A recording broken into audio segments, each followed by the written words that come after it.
Welcome back to my channel. So today we do have a Q&A video, as you can tell by the title. I asked you guys to leave me questions in my comment section on Instagram and also on YouTube. And some of you did come through on Instagram with some questions, and I am going to read them off right now. So get started. And if you see me looking down, it's because I'm reading your questions from my laptop.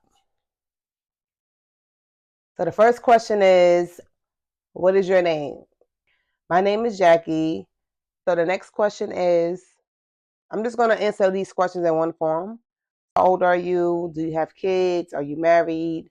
And where are you from? So I'm just going to answer it all together. So I am 37 years old. I'm a Sagittarius. I'm from New York. Yes, I am married, and we have 2 daughters. The next question is, what inspired you to start crafting and DIY projects?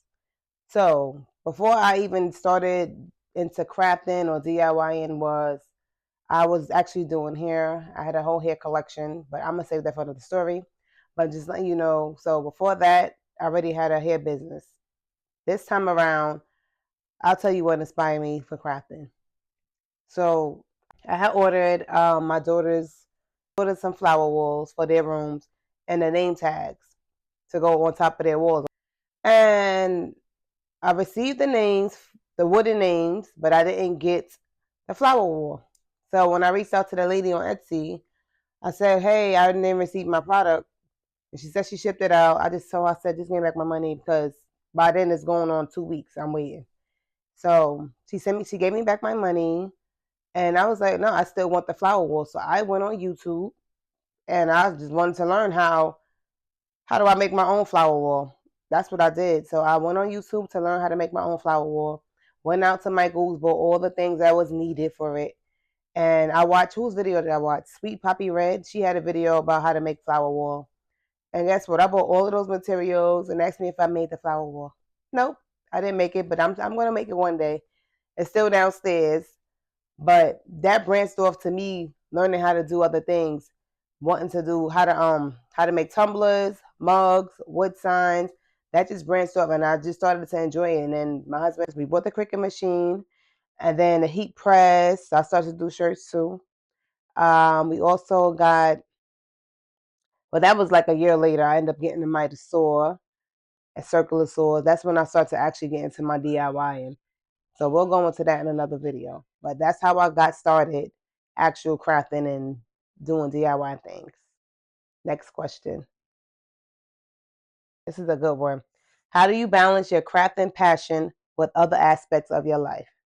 So this became a challenge because in the beginning when I first started crafting, I was doing it. Like I wasn't lazy. And not that I'm lazy now, it's just I have way other things and I'm tired.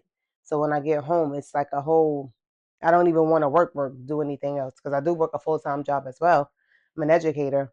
So it becomes a lot when you're working with kids all day at work, and you're coming home, you still got your family that you still have to attend to. And then by the time I want to craft and all, I'm tired. So the difference from 2 years ago and now, I don't know. I think my passion, I'm still have the passion to craft, but I feel like I'm definitely not consistent. I'm not, and I'm trying to find a balance now to get back on the page to where I can get back into the reel of, hey, it doesn't matter if I'm tired. This is what I want, I got to keep pushing.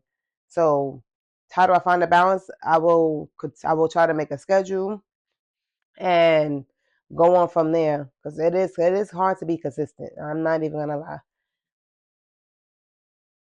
Next question. What is your favorite type of craft to work on and why?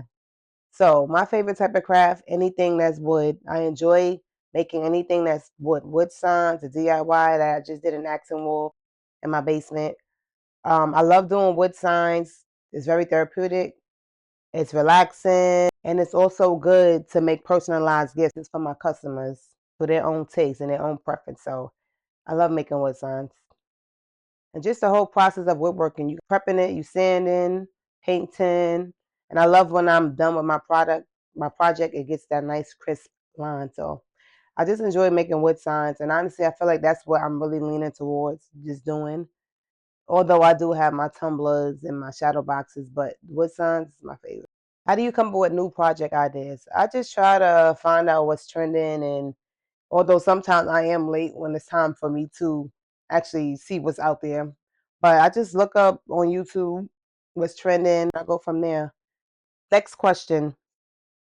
What upcoming projects are you excited to share with your audience? So I am excited to share that I will be making my own bar for my basement. Yes. So that's my next big project that I am going to be doing. I was going to do it this week, but I'm not sure if I'm going to do it this week. The next question is, can you recommend essential tools or materials for beginners in crafting?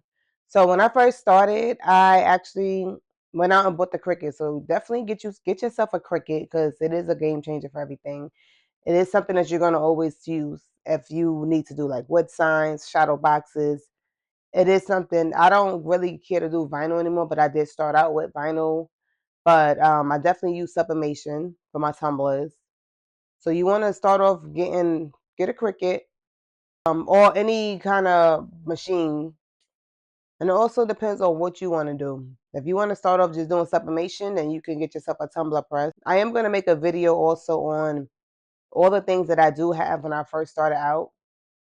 I had a tumbler press, a mug press, I have heat press, little things also that you may need. The Cricut tool, well, it don't have to be Cricut, it could be any tool. You need a vinyl, a weeder. If you're going to use vinyl, you're going to need a weeding tool. So the next question is, are there any specific crafting techniques or skills you're eager to learn or improve? Yes, yes, yes. So since I'm into my woodworking, yes, there are things that I do want to continue to learn. I do want to touch on more DIY things.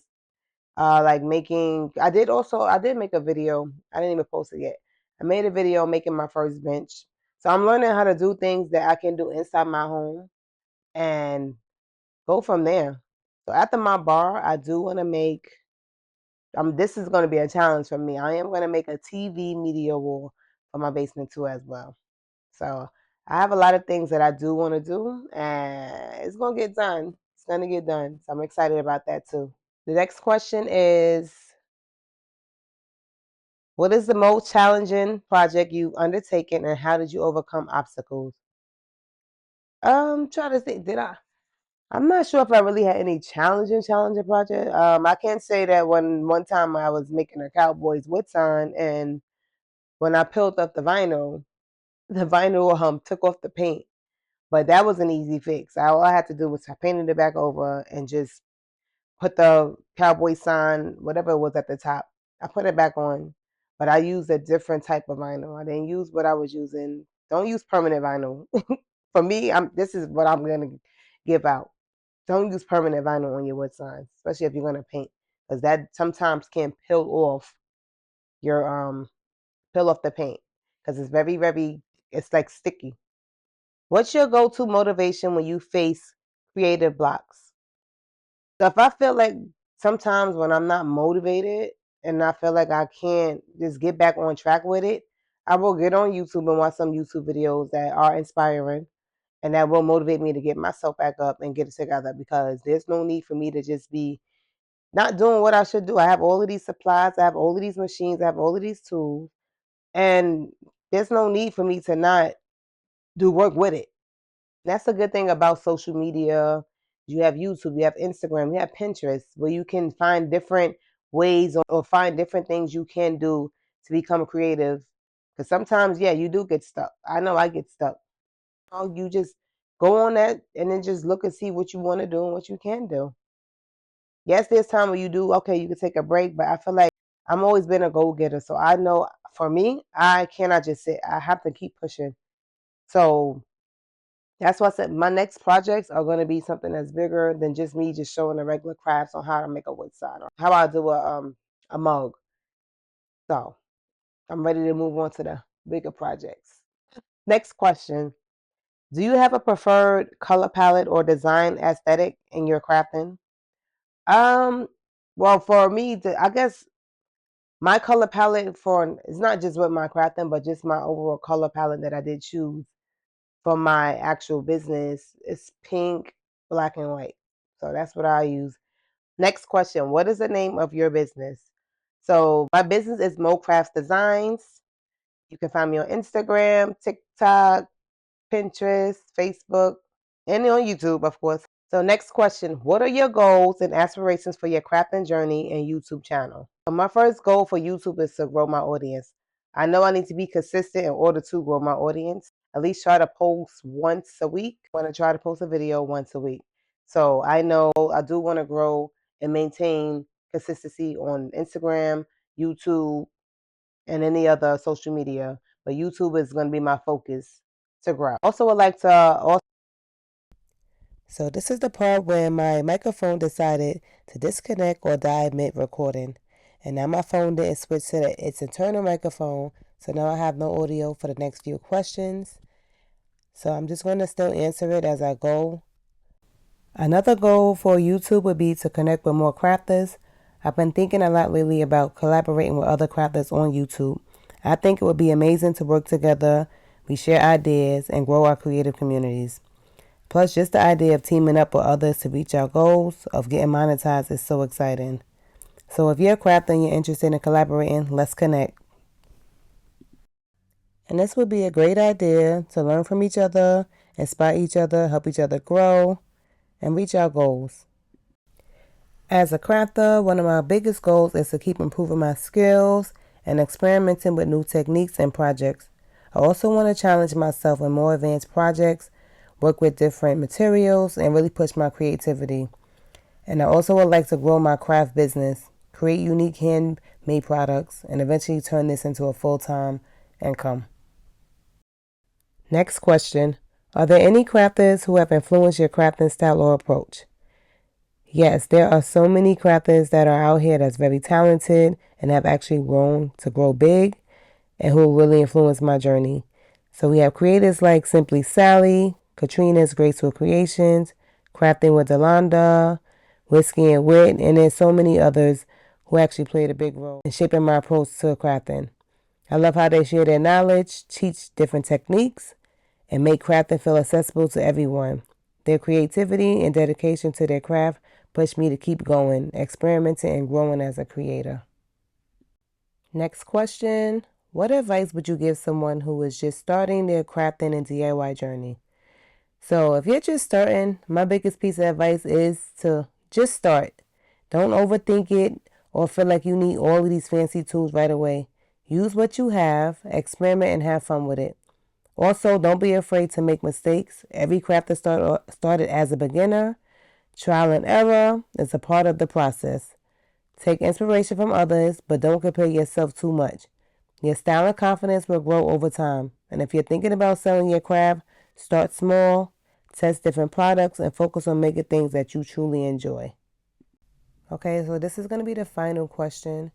How do you incorporate feedback and suggestions from your audience into your content and projects? So first, let me say feedback to me is very important. I love engaging with my audience and my subscribers and hearing their feedback.